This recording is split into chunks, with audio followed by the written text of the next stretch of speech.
Nag-match sa DNA ng mga magulang ng nawawalang beauty pageant contestant na si Catherine Camilon ang nakuhang buhok at dugo sa abandonadong sasakyan sa Batangas.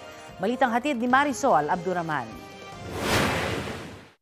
Kumpirmadong ang nawawalang beauty pageant contestant na si Catherine Camilon ang isinakay sa pulang SUV na na-recover ng mga otoridad sa Batangas. Ito ay matapos mag-match sa DNA profile sa mga magulang ni Camilon ang na-recover ng forensic evidence sa nasabing sasakyan.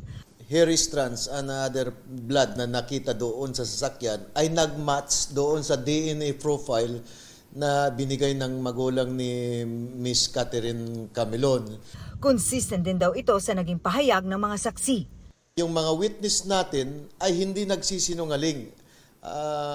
There is a corroborative evidence na talagang yung nakita nilang babae na binubuhat ng mga suspects natin ay certainly ay si Miss Camilon yun. Mas bumigat yung kaso na isinampa natin doon sa mga suspects. Pero tuloy pa rin daw na nangangalap ang mga otoridad ng forensic evidence na magdidiin sa mga suspect. Our PNP forensic groups chemists are trying to examine para makapag-lift ng fingerprints doon para i-match doon sa mga nasampahan natin mga suspects. Nauna nang sinampahan ng kidnapping at serious illegal detention ang suspect na si Mayor Alan Di Castro at 3 iba pa.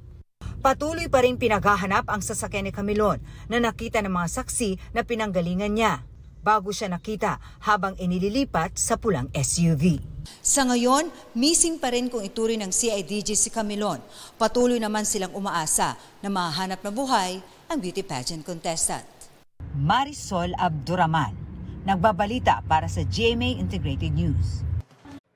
Mga kapuso, para sa mga maiinit na balita, mag-subscribe sa GMA Integrated News sa YouTube. Sa mga kapuso abroad, subaybayan niyo po kami sa GMA Pinoy TV at sa www.gmanews.tv.